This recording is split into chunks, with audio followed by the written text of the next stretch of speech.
Chapter 2 On Memory. When I was young, my family and I often spent summers in Tunisia. We lived in a house that my dad and two of his brothers built themselves outside of Gabez, their hometown, on a remote plot of land where the Sahara Desert meets the Mediterranean Sea. It was a simple, traditional structure made of white plaster topped by domes and rustic. No electricity, telephone, or internet. Neighbors were scarce. There was only one or two other houses like ours, a few fishermen's huts, and a nearby Bedouin camp. There was very little to do. The sea was at our doorstep, and I loved swimming, but given the scorching sun, we didn't go until late afternoon after it had dipped low in the sky. I spent those early sun-bleached hours alternating between three activities. The first was household chores, like washing the laundry by hand, then hanging it to dry on a clothesline, a task I would have hated back home, but that there, with all of my aunts and cousins chatting and laughing, I actually enjoyed. The second was reading battered old paperbacks, mostly classics left over from my dad's undergraduate days at the University of Tunis. I would lie on my back on the tile floor, the coolest surface I could find, and get lost in sweeping epic tales by Tolstoy, Dickens, and Flaubert. The third thing, which will probably not come as a surprise, was journaling. I wrote and I wrote and I wrote, filling up who knows how many composition notebooks.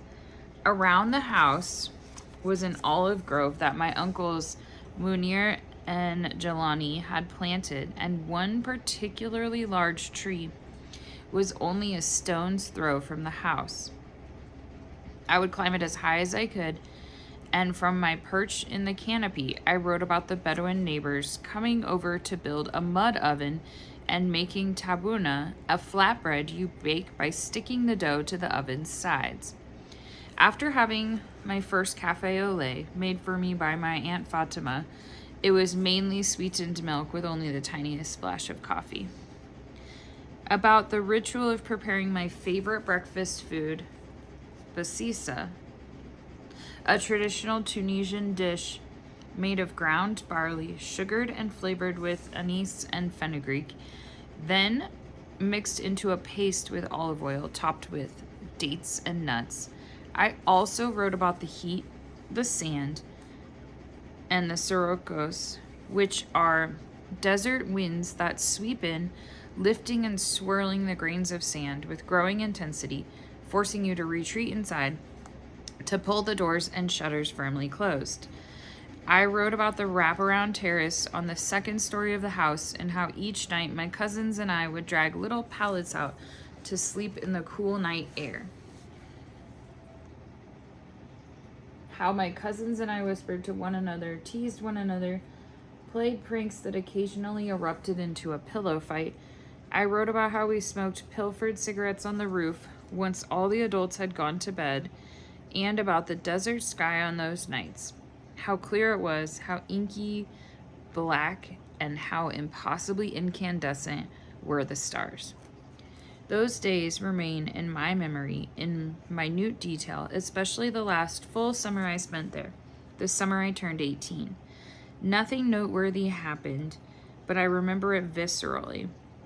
I was chronicling what I saw, smelled, felt, and heard, the daily happenings, the shifts in the desert winds and sky. More than that, I was detailing my interior life. A huge transition was on the horizon. Soon I would be off to college, which to me signaled adulthood.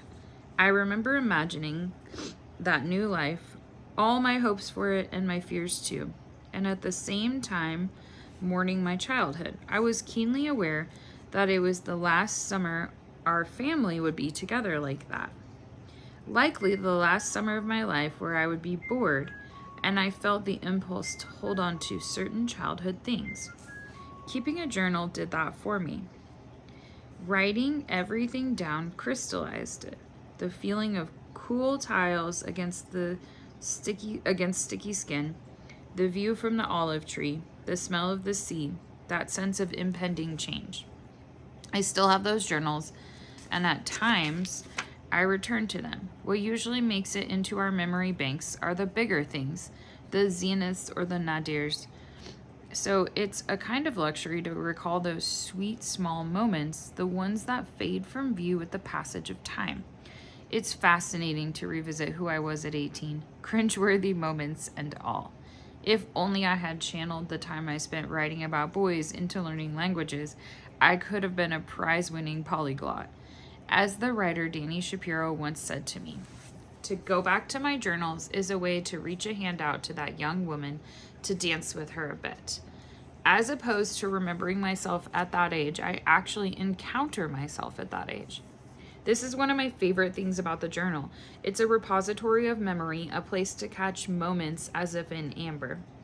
At the same time, journaling can also be an act of recovery. Here, I think of my dad, who wrote down his childhood memories as part of our 100-day project. A scholar of literature, he had long contemplated writing stories, but he'd never gotten around to it. However, my illness transported him to his own brush with serious disease when he was young. At the age of 7 or 8, he contracted polio, and while he was sick, the women in his life sat around his bed telling him fantastical stories, both to distract him from his pain and to heal him, as they believed storytelling had magical power. By writing these childhood stories and sharing them with me, my dad hoped he could conjure such healing energy. And in a sense, he did. I got to know my father in a new way and to connect with him at a moment when I felt very isolated. As he later noted, writing those stories became a form of journaling and unanticipated therapy. Excavating his memories also had a ripple effect. The more he dove in, the more memory begot memory, so much so that he is now writing his own memoir about growing up in Tunisia until the Sahara blooms again. My memories appeared to me diffracted at random in different modes and forms, a sort of kaleidoscope of eclectic images, stories, and snapshots, evocations, reminiscences, ruminations, sketches, portraits, ordinary and momentous events, he says in the introduction.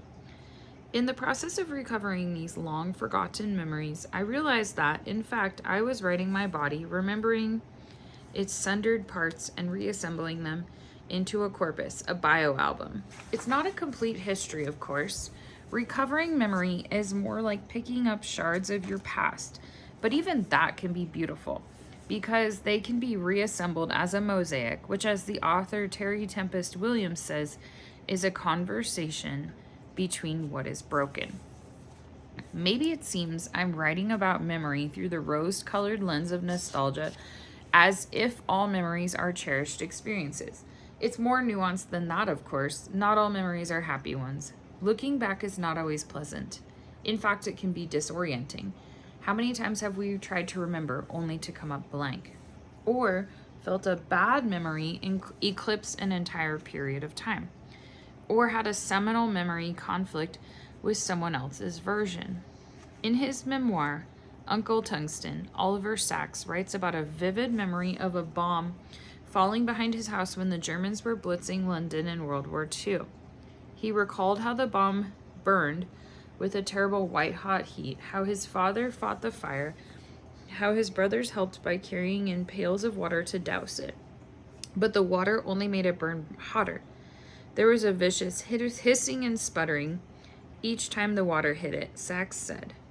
And meanwhile, the bomb was melting its own casing and throwing blobs and jets of molten metal in all directions. It was such a deeply held memory that Sacks couldn't believe it later when his brother Michael told him he was wrong, that he couldn't have seen it because he wasn't there. The two of them had been sent to Brayfield, a boarding school in the country, at the beginning of the war. But their older brothers had stayed home, and one had written them a vivid, dramatic letter detailing the event. Sacks had conjured the scene in his own mind and been so entranced that he adopted the memory as his own. It is startling to realize that some of our most cherished memories may never have happened, or may have happened to someone else, Sachs writes.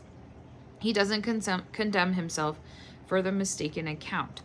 Instead, he does something far more interesting. He interrogates why. Why are our minds so open and porous? Why is it difficult for us to distinguish a real memory from a borrowed or blended one? The conclusion Sachs comes to is that our memories may be fallible and imperfect, but they are also powerfully flexible and creative. We don't walk around like reporters, recorder in hand, taking careful notes and identifying sources. Instead, our imaginations allow us to experience the things we hear and see as if they were our own, which leads to powerful connections. This sort of sharing and participation, this communion, would not be possible if all our knowledge, our memories, were tagged and identified, seen as private, exclusively ours, he writes.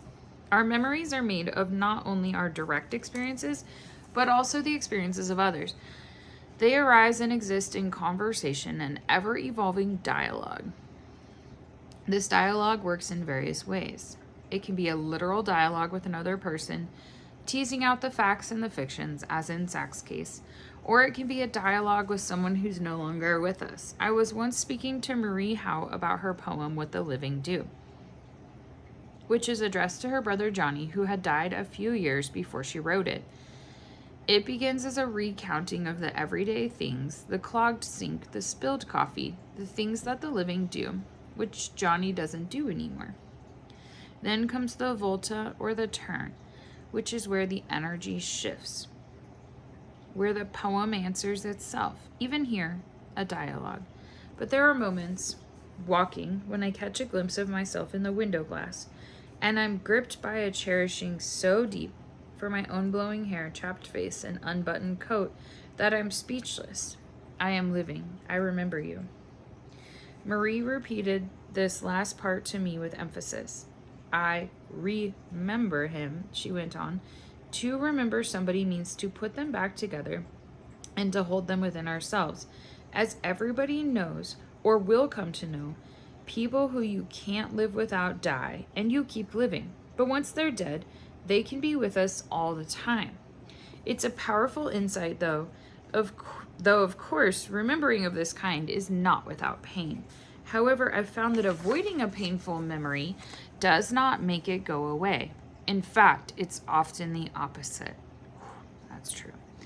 You can try to build a dam against it, but there's a watery element to memory, and inevitably it breaks over you, often when you least expect it. I've found that it's not avoiding such memories, but consciously grappling with them that frees me from their grip.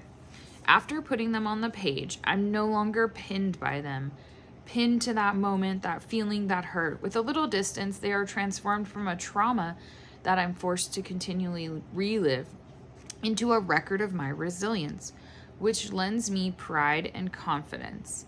They become a reminder to my future self. See what you've been through? Look at what you survived. And to me, that may be the most useful dialogue, the one I have with my past selves, where I see my own evolution, my own growth and change. I think we are well advised to keep on nodding terms with the people we used to be, whether we find them attractive company or not, Joan Didion wrote in her iconic essay on keeping a notebook. Otherwise, they turn up unannounced and surprise us, come hammering on the mind's door at 4 a.m. of a bad night, and demand to know who deserted them, who betrayed them, who is going to make amends. We forget all too soon the things we thought we could never forget. We forget the loves and the betrayals alike, forget what we whispered and what we screamed, forget who we were. Excavating memory is how we identify and hold on to a principle of being.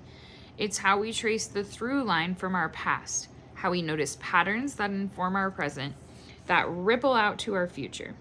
In the pages to come, you'll find 10 essays and prompts that ask you to recount the important lessons you've learned, exceptional meals you've shared, and unforgettable places you've traveled to. You'll revisit challenging memories and your best ones too. In all of them, you'll remember, as in remember. And that's the point. To return to Didion, remember what it was to be me. That is always the point.